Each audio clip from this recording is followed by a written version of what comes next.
We're going to show you part 2 of the Frelinghuysen Arboretum segment. So of course, at the Arboretum here, we've been talking about lots of plants. So Yes, we've we have. seen some gardens that are being planned out that will be planted soon, and we've seen some annuals, you know, in the front that look really beautiful. But how about the trees? Why don't you tell us about some of the beautiful trees that you have here? So as soon as you hear the word arboreta, that means there are trees. So it's all about the arbors, the trees.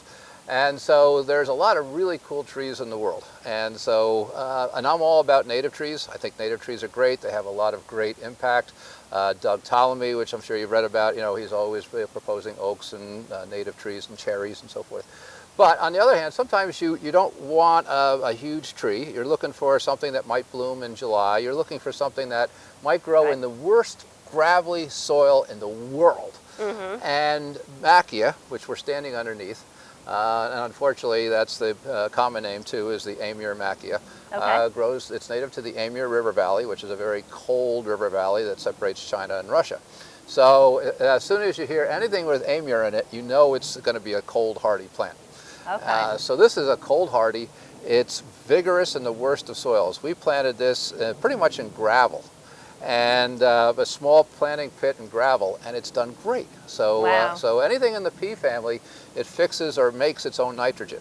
So it takes it literally from the air. So it's able to grow in very poor soil conditions. This also has interesting bark for winter interest, and then it gives you flowers sometime, usually in late July, when you really need flowers, because everyone, you know, is thinking, okay, spring bloom's over, what do we have next? But, you know, here's a small tree, gets up to about 35, 40 feet tall, so it's not enormous, appropriate for many home landscapes, and underused. So I think it's something that, you know, homeowners might be interested in seeing and perhaps using in their garden. So Bruce, is this one at mature size? It's getting there. So this was planted in 1997. So give or take, this plant's between 25 and 30 years of age, because obviously it was a good size when it went in. So it wasn't a seedling. And it's probably got another 50 to 80 years left in it yet. So, so it'll last far beyond my time here, let's put it that way. So great plant. Yeah, really beautiful tree. Yep, so one to add to your list. Definitely. So Bruce, are there any other cool trees that you'd like to tell us a little bit about? Possibly. So a plant that's often grown as a shrub, sold as a shrub, marketed as a shrub, but makes a really awesome small tree, is Sevin sunflower. And it is, and people always think of shrubs and small trees as spring bloomers. And by the time you get to the end of August and September, you really don't think about trees in bloom. So this is a plant which comes into bloom at the end of August and early September. Has clusters of 7 small white fragrant flowers, hence Sevin sunflower. And it'll bloom for about 2 to 3 weeks. The bees love it. It's always covered in a lot of good pollen, so forth, and nectar. And then as you progress further into fall, the leafy bracts that are underneath the flower petals that you don't see because they're what goes over the flower bud, they then turn red. So they enlarge and turn red. I don't know why that is. I mean, plants don't do anything just to do it, so there's a reason. But it's, you know, perhaps bringing attention to the seeds for some animal that lives in China. I don't know. But the point being is that it then becomes very ornamental in October into November, because it really looks from a distance like a berry set. It looks like it has red berries on it. And then for the winter time, you get this wonderful bark. It just comes off in strips. It's really cool and shaggy. And do you happen to know where the state champion might be located? Not sure. Okay, it could be Frelinghuysen Arboretum. So, my gosh. So anyway, another good reason to come to Frelinghuysen, but it's a magnificent tree, borders the parking lot. Well, and you mentioned China. And it's from China. So, so this was a plant that was actually brought back by Ernst Wilson in the early 1900s. It died. And then as the exchange in plants between China and the United States resumed again in the 1980s, it was brought back into the United States. So even though it's been in the U.S. technically for over 100 years, it hasn't been on the market, but really for the last 15 or 20 years. So it's an interesting, fascinating plant. Most good garden centers will carry it for you. Good landscape contractor will carry it and be able to provide it for you. Okay. And I think it's great when you work them up into small trees, and because everyone uses it as a shrub that I typically have seen, and they don't think about limbing it up, taking off the lower branches, and really showcasing it as a small tree. Great around patios where you really want, or a front walkway where you're walking by it all the time and you can really appreciate that fragrance. Oh yeah, it's really good. Oh, nice. So another, I think, a really good one that I think more homeowners need to appreciate and learn about. Well, and it's certainly providing some nice shade here. It sure is on a hot day in July. Yes. So anyway, this is a great one. I invite everyone to come up to see this, and thank you for asking about all these cool plants Well, here. thank you.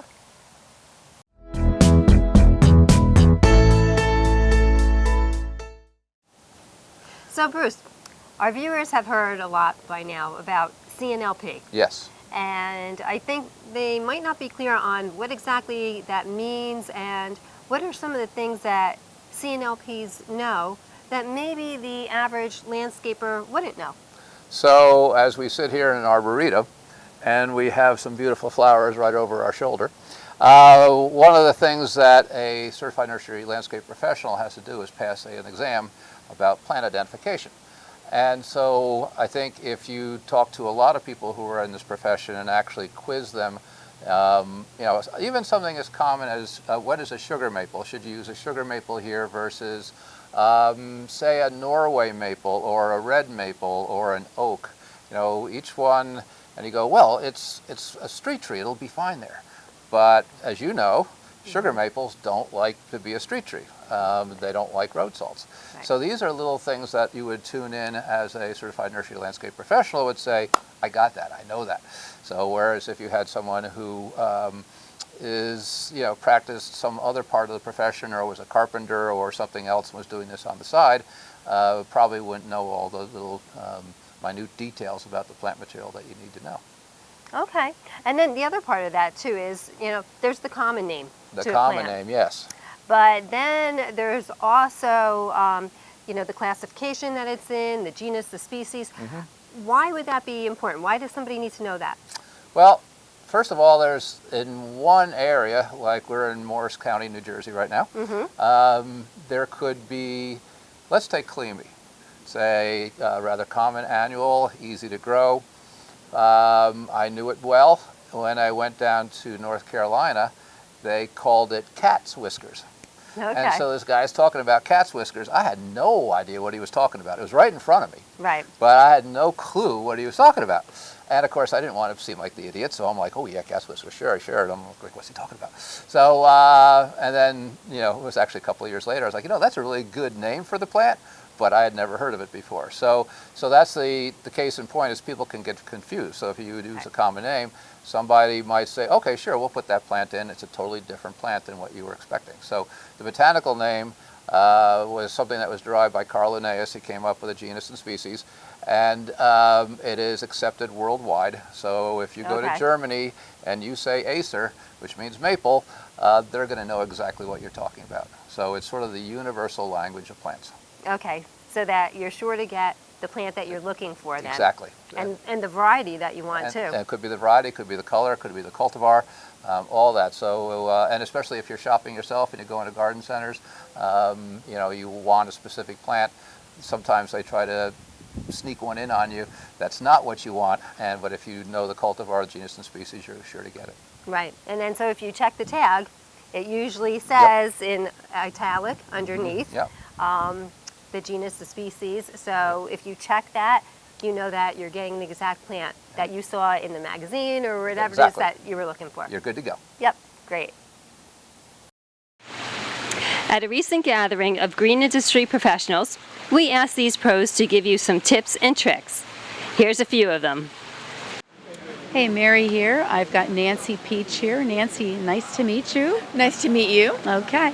So we did a little talk before and found out that you're with Rutgers. Rutgers Landscape Nursery. Okay. I'm a CNLP, that is a certified nursery and landscape professional. Great. It's a fantastic program. It helps people who work in local nurseries to get a little background on what they're selling. They learn the Latin names of some of the plants, sun or shade, wet or dry, the things you need to know before you plant. And mostly anywhere a person would go into a nursery, there's always somebody there to I to wish answer that were those true. questions. We sort of take pride at Rutgers Landscape Nursery. I think almost everyone is either enrolled to become a CNLP or has the certificate. So that's a kind of the exception. But there are nurseries, quality nurseries, would have someone on staff who knew these things. Absolutely. Probably not the big box stores, but hopefully maybe. Right. But it is something to look for and ask about. So many important things to know about, even just as where to plant things, So I'm sure you'll be able to share that information with us. Sure. Often people think they just put it in the ground and Yeah. but you have to know which plant likes to be in what place. Absolutely. And when you put plants in the wrong place, they experience stress, and with stress comes disease and plant failure. Great. Okay, we're going to find out a little bit more. Sure. So, So Nancy, give me a tip, something that you can share with the people. well, I think something that would be really timely this year is watering. We're experiencing a moderate drought, and I can't tell you how many times this subject comes up, even in years not as severe as this one. So, what people want you to tell them about watering is twice a week, 15 minutes a day. They want a recipe for watering. And the problem with that is that that's not how weather works, nor is it really how plants work. So you have to take into consideration whether the soil is wet or dry. And in order to really know that, you have to touch the soil. Sometimes you might even have to take a little trowel and dig below the mulch and see if your soil is wet or dry. The confusing part of watering is that overwatering and underwatering often give the same symptoms. You'll have a browning of the leaves. So knowing what your plant requires is very important. For example, I've had customers plant dogwoods in full sun with stones around the base. A dogwood is a shade-loving tree. Stones increase the temperature of the soil 10 to 20 degrees. So you're shaking and baking that tree. Or something like a dawn redwood or some of the cedars, they prefer very wet feet and will not thrive without very moist soil.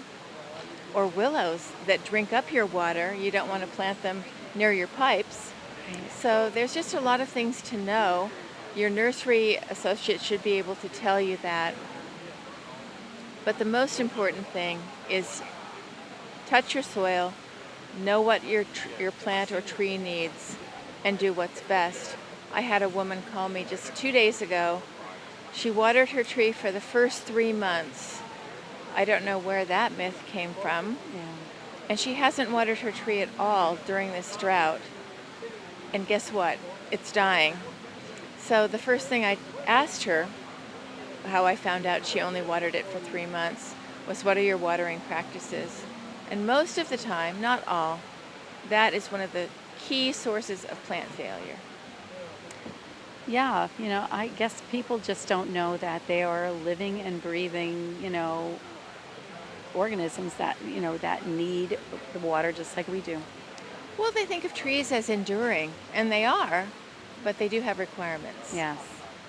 Well, thank you so much. Thanks Thank for you. the tip. Anytime. Mary here. I'm back, and I've got Jamie. Jamie, your last name? Collins, Jamie Collins. Nice to meet you. Enjoyed listening to your presentation over there on stage, and I just want to find out, first of all, if you can share with the people what you spoke about. Well, I am a landscape architect in Pennsylvania and New Jersey, and I like to introduce myself as a plant-oriented landscape architect. Because I'm so interested in plants and gardens, about 10 years ago was asked to become a nursery sales representative for several high-quality nurseries in New Jersey and Pennsylvania. I work with the growers. They like working with me. I bring them clients. I basically try to connect the growers to customers. So it's often very difficult for landscape contractors to find the time to go to the nurseries and tag trees and look at what's available. It's very difficult for landscape architects to do that because typically there's nobody to pay for those hours. Right. So the landscape architects often don't get to the nursery either. Being a landscape architect and being connected with the nurseries, I think is a really unique niche because I understand what landscape architects need. I understand the designs. If you show me design and I can't find you that exact plant, I can suggest a substitution because I understand the intent. I also understand, the grower's end of things and how it works. If you don't just walk into a nursery and buy a living plant off the shelf, there's a lot of logistics that go into purchasing trees directly from a nursery.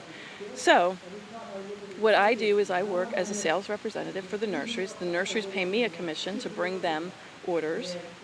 The landscape contractors, landscape architects, re-wholesalers, municipalities can send me a plant list, and what I do is I just go through the list and I get back to them and tell them what I can actually supply from my nurseries. So I'm not going to go out and look all over the place for these plants for you. I'm not going to broker them. That would be brokering, going out and finding the plant for you. I tell you what I can supply from my nurseries. And then I'll give you acceptable, well, they might not be acceptable, but I'll offer substitutions in the same sort of range or whatever. Okay. Yeah. And so if I had a landscaper at my house and he couldn't find something, would he be able to call you? Absolutely. That's Okay. absolutely what I do, yeah. Landscape contractors will call me when they need a particular specimen, when a client has a request that's not something, out of the ordinary and they can't find. If I have it, it's yours. I'll get it for you. And I can get it delivered. It actually saves contractors a lot of time. Sure. Because sometimes you'll get a plant list from a landscape architecture group that is just blows your mind. You have no idea where to find these plants. And sometimes they're not available. But if they are, and I have them, I'll get it for you. So where could people find you? Oh, you can find me. My business is called Cedar Line Design. So www.cedarlinedesign.com. You can Google me, Jamie Collins, Landscape Architect. Should I give my phone number? Sure. 610-509-2504. Or you can find me at Jamie Collins, that's JAMIECOLLINS, at live.com. Great.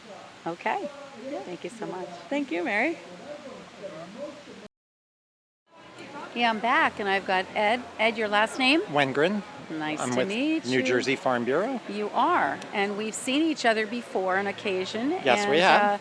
Just tell everybody what you do. So I do the government relations work for the Farm Bureau, which is a lot of legislation and representing and educating the legislature about the green industries like the landscape nursery industry, not only the growing side of the nursery industry, but the home use side and the impacts of government regulation and laws on small businesses. And the nursery industry and the landscape associations are small businessmen and women, and so it's making sure their voice is heard in state government is what I do. For the Farm Bureau, I also do member outreach and education, attending the local county board of agriculture meetings and updating them on what's happening in the state, but also to hear back Yep. on what's happening on the local level with government and to bring that back for our membership. Great. And I'm sure that people reach out to you to find out if you can help represent them in any way.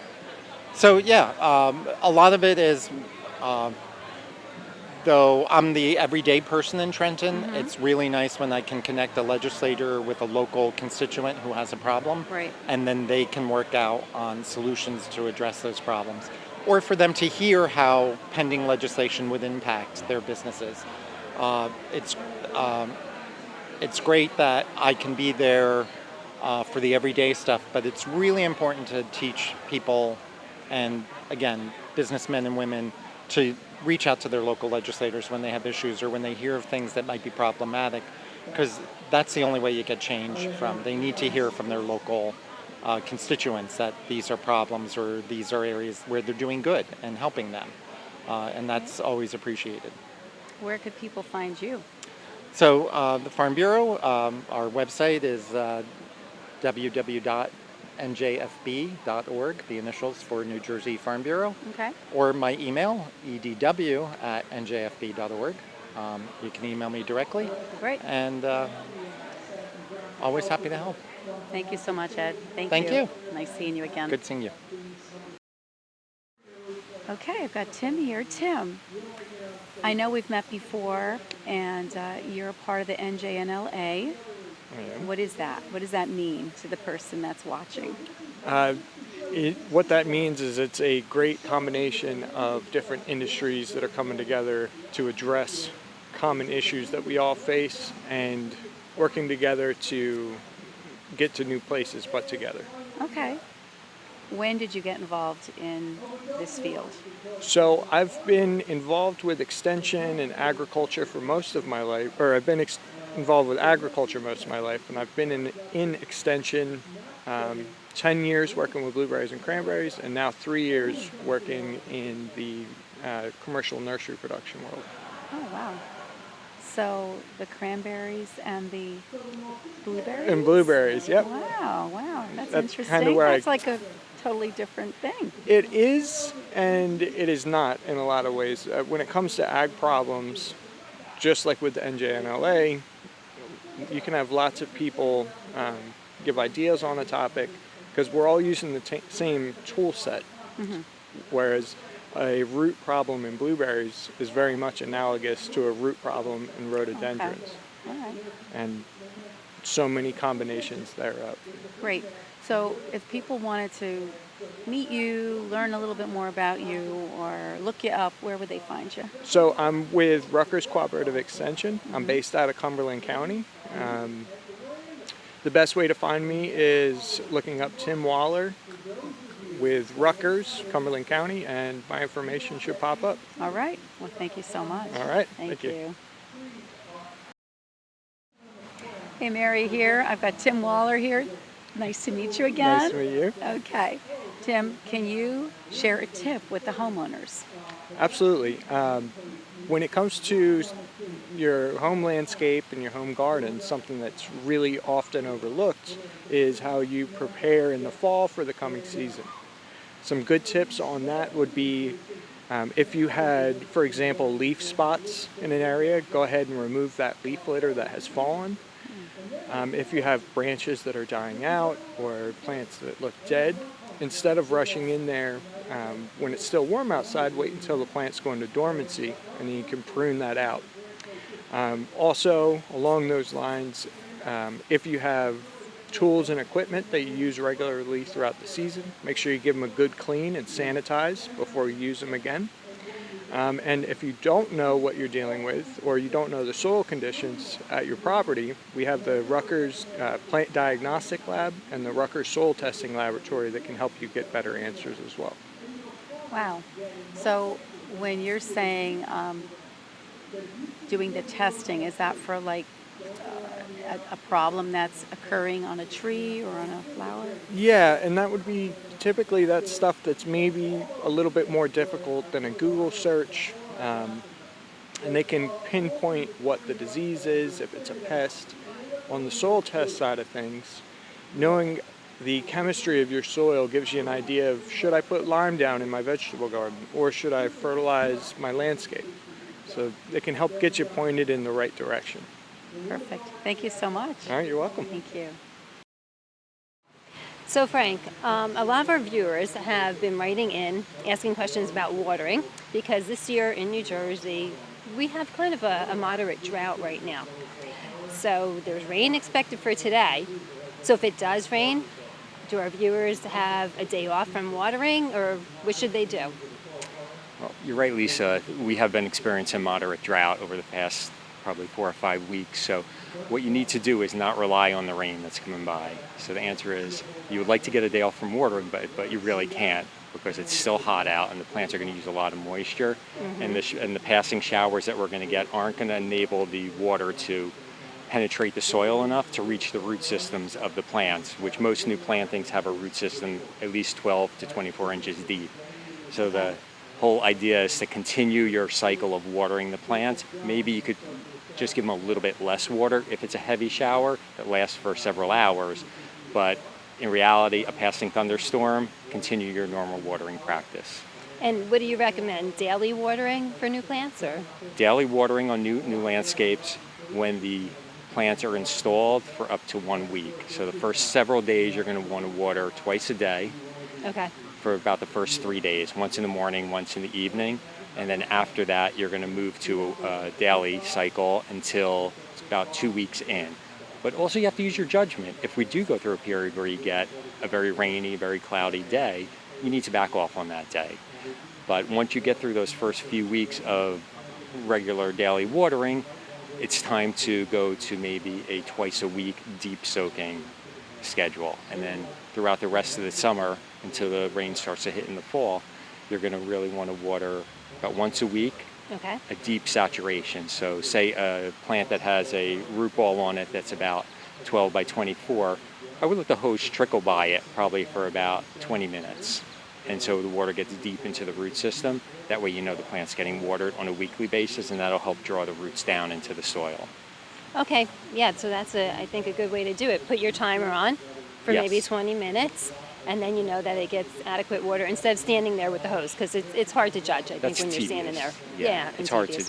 to keep up that routine. Right. Maybe in the beginning that works, but then after about a week it gets tiring. So just let the hose run, set your timer, walk around the yard, look at your plants, clean the flowers, and then come back and move it to the next plant. All right. That sounds great. Thank you. You're welcome.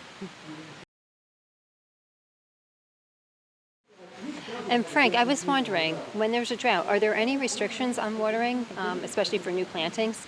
Generally there are, and those restrictions will vary from county to county. Most Okay. of the time new plantings have an exemption under those restrictions, but it's important for you to check with the county or your municipality and see where you fall, because that does change quite frequently as we go from maybe a drought watch into a drought warning. So Okay, we'll make sure we Keep an check eye on then. All right, great. You're Thank you. welcome. We hope you enjoyed these tips and tricks. So please join us again next month for some more. So Bruce, we've had a great time so far, We have had a great time. and I hear that you're going to take us on a tour now. I think it is. The group is ready. Okay. And if you have time, opportunity, Frelinghuysen Arboretum is a great place to come to. A lot to see, a lot of trees, a lot of flowers, a lot happening. As you can see, we were just talking about a new garden today that's going in, so Right. we'll be seeing that develop over the next few months. So everyone, please come out to Frelinghuysen and enjoy all that we have to offer. Well, one last question. Are you going to give everybody a tour? We do it once or twice a year, so I'd be happy Okay. to do tours. Okay. Goodbye. Bye.